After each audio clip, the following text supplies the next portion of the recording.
नमस्कार दोस्तों, स्वागत है आप सभी का हमारे यूट्यूब चैनल एजुकेशन सर्वोदय में।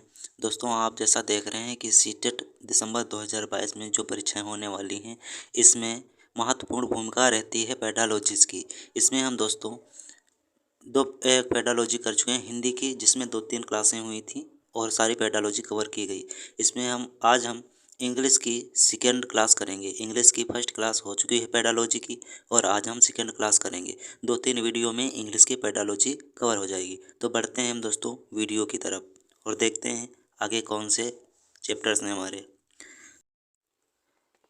तो दोस्तों, जैसा कि आप स्क्रीन पे देख रहे हैं, लिखा हुआ है लैंग्वेज स्किल्स, मतलब भाषा कौशल। ऐसे ही दोस्तों ये इंग्लिश में भी चैप्टर होता है। जो इंग्लिश की पेडालॉजी होती है, हिंदी की पेडालॉजी होती है, सॉरी दोस्तों, हिंदी की पेडालॉजी होती है, उसमें भी ऐसे ही चैप्टर होता है लैंग्वेज स्किल, मतलब भाषा कौशल। ऐसे ही इंग्लिश में है लैंग्वेज स्किल्स। तो भाषा कौशल कौन कौन से होते हैं, जैसे कि लिखना, पढ़ना, बोलना, ये सभी हमारे भाषा कौशल होती हैं। तो भाषा कौशल ये जो होते हैं मुख्य प्रकार से कितने होते हैं? भाषा कौशल मुख्य रूप से 4 प्रकार के होते हैं, जिनको हम इंग्लिश में हिंदी में पढ़ा करते थे सुबोपाली, यानी सुनना, बोलना, पढ़ना, लिखना। ये मनोवैज्ञानिक एक क्रम था। वैसे ही दोस्तों इंग्लिश में भी इसका क्रम होता है, जिसको हम LSRW से पढ़ते हैं। मतलब कैसे दोस्तों? LSRW मतलब लिसनिंग, स्पीकिंग, रीडिंग और राइटिंग। ये दोस्तों मनोवैज्ञानिक क्रम होता है भाषा को पढ़ने का। यही मनोवैज्ञानिक क्रम होता है LSRW। हिंदी में होता है सुबोपाली, इंग्लिश में होता है LSRW, मतलब लिसनिंग, स्पीकिंग और रीडिंग और राइटिंग। ऐसे दोस्तों दूसरे नंबर पे क्या है हमारा? Listening listening are and reading are receptive और पैसिव स्किल्स। मतलब जो भी सुनना और पढ़ना होता है वो हमारे रिसेप्टिव, मतलब दोस्तों जिसको हम प्राप्त करते हैं इसके ज़रिए से। मतलब अगर हम कुछ सुन रहे हैं तो प्राप्त कर रहे हैं, अगर हम कुछ पढ़ रहे हैं तब भी हम प्राप्त कर रहे हैं। तो क्या होती हैं? रिसेप्टिव स्किल्स होती हैं। लिसन लिखना और लिसन लिसनिंग और रीडिंग, मतलब सुनना और पढ़ना, ये दो हमारी होती हैं रिसेप्टिव स्किल्स कहते हैं। इनको हम दोस्तों पैसिव स्किल्स भी कहते हैं। तो दोस्तों यहाँ पे हमने क्या पढ़ा? Listening and reading receptive skills होती हैं। इन रिसेप्टिव स्किल्स को दोस्तों हम पैसिव स्किल्स भी कह सकते हैं और कहते भी हैं। और दोस्तों क्या होता है दोस्तों? स्पीकिंग एंड राइटिंग, मतलब बोलना और लिखना, ये दोस्तों प्रोडक्टिव स्किल्स होती हैं। मतलब जैसे हम कोई चीज़ बोल रहे हैं, ठीक है, जैसे कोई चीज़ बोल रहे हैं तो भी किसी दूसरे को मतलब दे ही रहे हैं, ठीक है, कुछ भी बोल बोल के उसको बता रहे हैं, या कुछ भी सामने वाला ग्रहण करने वाला होगा। जैसे अभी मैं बोल रहा हूँ और आप लोग सुन रहे हैं, तो क्या है? आप लोग कुछ ना कुछ प्राप्त कर रहे हैं, यानी हम आपको कुछ ना कुछ दे ही रहे हैं, भाषा के माध्यम से कुछ सिखा ही रहे हैं। तो क्या होता है? ये होती हैं प्रोडक्टिव स्किल्स, मतलब कुछ इसके उत्पाद बन रहे हैं जो आप लोग सीख रहे हैं, प्राप्त कर रहे हैं, प्रोडक्टिव स्किल्स कहलाती हैं। और ऐसे ही दोस्तों लिखना होता है राइटिंग, मतलब जैसे कोई पत्र लिखते हैं हम या मैसेज टाइप करते हैं, तो वो एक प्रोडक्ट के रूप में ही तो होता है। जैसे दोस्तों हमने मैसेज टाइप किया, वो हम अपनी तरफ से लिख रहे हैं, राइटिंग कर रहे हैं, मैसेज टाइप किया और ये मैसेज भेज दिया किसी के पास, तो उसके पास वो प्रोडक्ट के रूप में ही प्राप्त होगा, जो आपने भेजा और दूसरे के पास पहुंचा जाके, तो वो उसके लिए एक प्रोडक्ट के रूप में होगा। तो इसको क्या कहते हैं? Productive skills. मतलब कोई दूसरे किसी को हम कुछ ना कुछ तो दे रहे होते हैं, उसको क्या कहते हैं? Productive skills. तो यहाँ पे दोस्तों क्या होता है? LR मतलब लिसनिंग और रीडिंग, ये दोस्तों रिसेप्टिव स्किल्स होती हैं। और स्पीकिंग एंड राइटिंग, ये दोस्तों यहाँ पे प्रोडक्टिव स्किल्स होती हैं। ठीक है दोस्तों, अब आगे बढ़ते हैं। Intensive and extensive reading. Intensive and extensive reading मतलब क्या होता है दोस्तों इसका? ये होता है कि जैसे इंटेंसिव एंड एक्सटेंसिव रीडिंग, जैसे किसी चीज़ को मन में पढ़ना इंटेंसिव रीडिंग, और किसी चीज़ को बाहरी क्लासरूम में पढ़ना, मतलब दोस्तों बाहरी वातावरण में जोर जोर के बोल बोल के पढ़ना, उसको क्या कहते हैं? एक्सटेंसिव। एक्सटेंसिव मतलब बाहरी बाहरी पढ़ाई, मतलब बाहर बोल बोल के पढ़ना। और इंटेंसिव स्किल्स मतलब अंदर ही पढ़ना एक। ठीक है दोस्तों, तो इसको देख लेते हैं। इंटेंसिव स्किल है स्पेसिफिक डिटेल, मतलब अगर अंदर से बहुत गहन अध्ययन से पढ़ रहे हैं तो आपको उसको स्पेसिफिक डिटेल की ज़रूरत पड़ेगी। एंड ये क्लासरूम में भी हो सकता है, जैसे हम क्लासरूम में बैठे हैं इंटेंसली पढ़ लेंगे।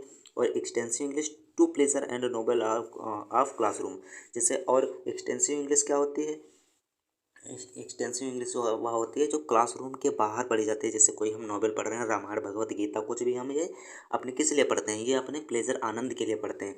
और इंटेंसिव इंग्लिश में मतलब हमारा कोई इंटेंसिव होता है, मतलब होता है अंदर के लिए कि किसी चीज़ को ग्रहण करना है, हमको बहुत अप्रोच लगा के उसको पढ़ते हैं, ध्यान से पढ़ते हैं, वो हमें सीखता होता है किसी चीज़ के लिए, नेक्स्ट के लिए। तो जैसा कि दोस्तों ने देखा हमने कि इंटेंसिव आता है जिसको मतलब कि इसको पढ़ने के लिए हमको कोई ना कोई इसका इंटेंसिव होता है, जिसको पढ़ने के लिए हमको कोई ना कोई उसका मतलब होता है दोस्तों। ये हम केवल अपनी इच्छा को, ये केवल हम ऐसे नहीं कि आनंद लेने के लिए या अपने अच्छे से ऐसे ही केवल पढ़ रहे हैं, इसके लिए नहीं होता है। इंटेंसिव इंग्लिश का मतलब होता है दोस्तों कोई उद्देश्य होता है, उसके लिए हम सीखते हैं, पढ़ते हैं या क्लासरूम में पढ़ते हैं। जैसे क्लास में हम जाते हैं तो क्या करते हैं, क्लासरूम में कोई जाते हैं तो वहाँ पे कोई उद्देश्य से ही जाते हैं, ये उद्देश्य से जाते हैं कि हमको कोई चीज़ सीखनी है, हमको पढ़ना है, इस तरीके के लिए पढ़ना है, जॉब के लिए पढ़ना है या आगे कोई लक्ष्य हमारा है उसके लिए पढ़ना होता है। वहाँ पे इंटेंसिव इंग्लिश की जाती है। जैसे किसी इंग्लिश का कोई चैप्टर पढ़ रहे हैं तो वहाँ ऐसे मतलब जैसे ग्रामर ग्रामर पढ़ रहे हैं तो ग्रामर में क्या होता है, इंटेंसिव होता है हमारा कि ट्रांसलेट बना पाएँ आगे जाके, एरर्स फाइंड आउट कर पाएँ जाके।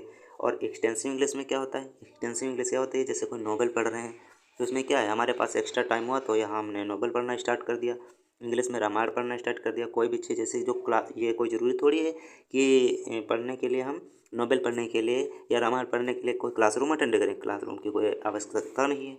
तो ये दोस्तों आउट ऑफ क्लासरूम होता है, ये आउट ऑफ क्लासरूम होती है। इंटेंसिव इंग्लिश क्लासरूम में होती है और extensive English out of classroom होती है। ठीक है दोस्तों, अब साइट वर्ड देख लेते हैं दोस्तों। साइट वर्ड क्या होते हैं, साइट वर्ड ऐसे वर्ड जो एक जैसे दिखते हैं, जिसको हम देखते ही पता कर लेते हैं कि ये साइट वर्ड हैं, उनको जान सकते हैं देख कर ही। कैसे दोस्तों, sight word are the word that appear most frequently in our reading and writing. मतलब जो कुछ हम पढ़ रहे होते हैं वो ऐसे शब्द जो देखते ही हम पहचान लेते हैं, दिस दैट दिस, ये क्या लिखा हुआ है, इनको हम देख कर ही जान सकते हैं। जैसे कि दोस्तों ऐसे शब्द जिनको हम मैंने सहूलियत के लिए दोस्तों आप लोगों के लिए समझ में आ जाए अच्छे, इसके लिए मैंने हिंदी में भी इसको लिख लिया है कि ऐसे शब्द जिनको हम देख कर ही पहचान लेते हैं साइड वर्ड कहलाते हैं। जैसे दैट है, इसको पहचानने में क्या दिक्कत होती है, हमको क्या अर्थ निकालने में दिक्कत होती है, कुछ नहीं होता है।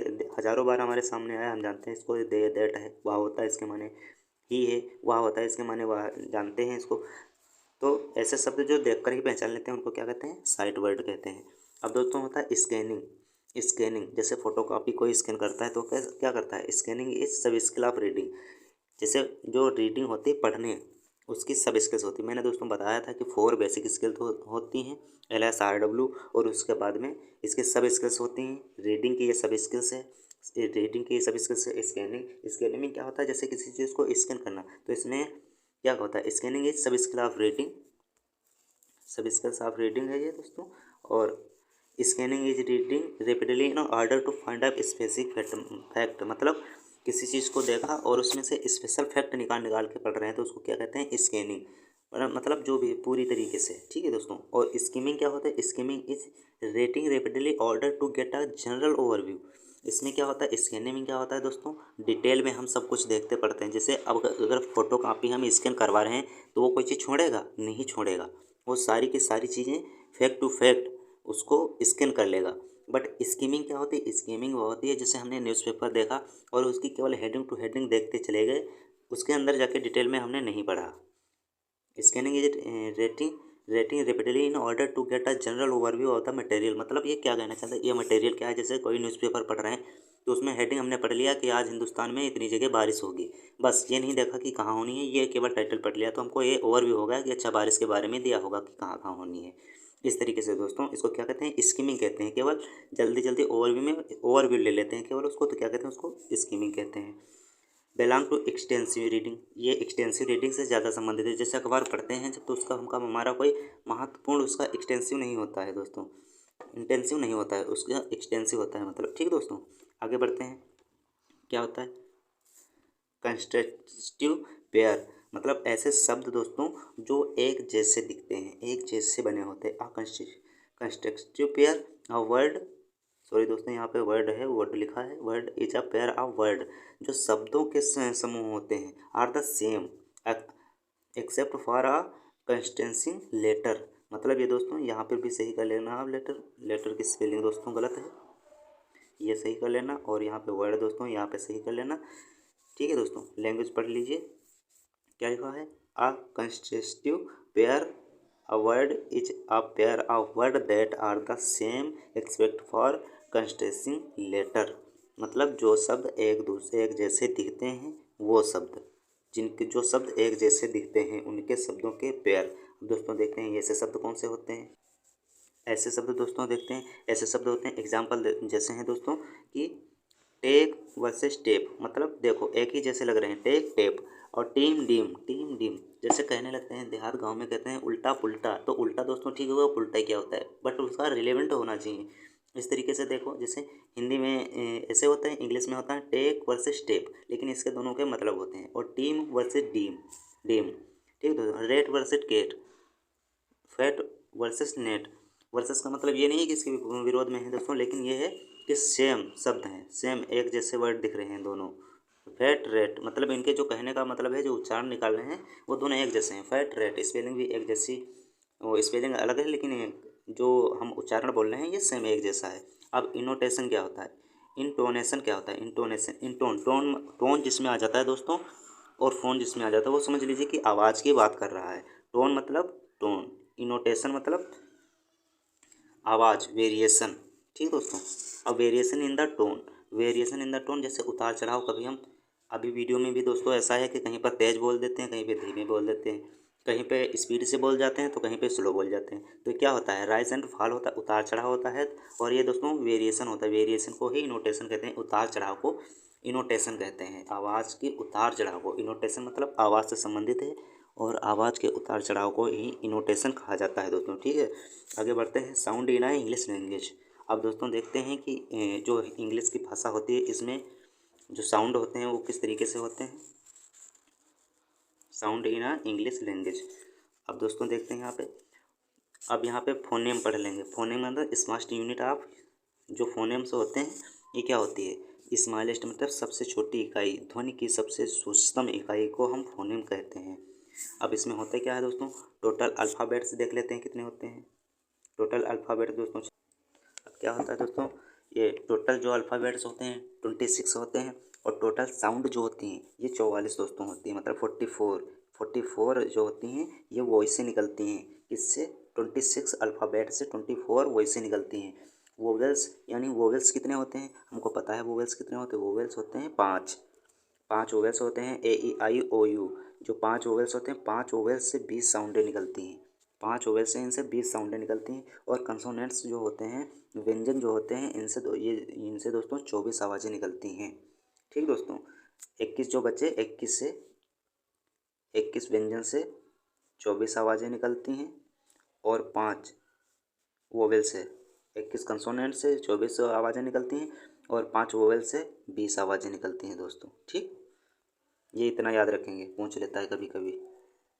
अब दोस्तों देख लीजिए डिप्थोंग्स, इसका क्या मतलब होता है, एक sound for a sound for made by the combination of two vowels, मतलब जो दो वोवेल्स के एक साथ आए उनको प्रयोग के, उनके प्रयोग को क्या कहते हैं, डिप्थोंग्स कहते हैं। A sound for made by the combination of two vowels, जो वोवेल्स होते हैं, स्वर होते हैं, दो स्वरों के मिलने से एक साथ इनकी आवाज़ आती है। जैसे ऑयल, ओ और आई दोनों की आवाज़ साथ साथ आ रही है। Oil, die, I E die, die. Oil, O I L, coin, I O I, coin. Loud, O U, दोनों के साथ साथ जब आती है, वो दो ओवेल्स जब साथ साथ उनकी आवाज़ आती है तो उसको कहते हैं डिप्थोंग्स। ठीक दोस्तों। अब आर्टिकुलेटर्स क्या होता है, आर्टिकुलेटर्स देख लेते हैं क्या होता है। आर्टिकुलेटर्स होता है any vocal organ that take part in the production of the speech sound, जिससे साउंड को बोलने में जो भी होती हैं उनको सभी चीज़ों को क्या कहते हैं, वोकल ऑर्गन्स कहते हैं। ठीक है दोस्तों। अब इसमें क्या होता है, एक सेंटेक्स होता है। सेंटेक्स में क्या होता है, हम सीखते हैं कि रूल कैसे, किसी ग्रामर के या किसी चीज़ के रूल कैसे अब फॉलो होते हैं, कैसे सीखे जाते हैं, कैसे बनाए जाते हैं। स्ट्रक्चर्स क्या होते हैं, जैसे ट्रांसलेट करना तो उसका स्ट्रक्चर क्या हो सकता है, किस तरीके से बनाए जा सकते हैं। ठीक है, इसमें इस तरीके से देखते हैं। और फिर सेमेंटिक्स क्या होता है, how to meaning and sense. Semantics में क्या होता है, हम इसकी मीनिंग कैसे कैसे पता लगाते हैं, उसका कैसे अनुभव करते हैं, उसका सेंस क्या हो सकता है, उसका मीनिंग क्या हो सकता है। अब फोनेम्स क्या होता है, फोनेम्स जो होती है स्मॉलेस्ट यूनिट ऑफ साउंड होती है, पीछे हम पढ़ चुके हैं, स्मॉलेस्ट ऑफ साउंड होती है। और मॉर्फेम जो होता है दोस्तों, ये मॉर्फेम होता है, ये स्मॉलेस्ट यूनिट ऑफ वर्ड होता है, ये वर्ड की स्मॉलेस्ट यूनिट होती है दोस्तों।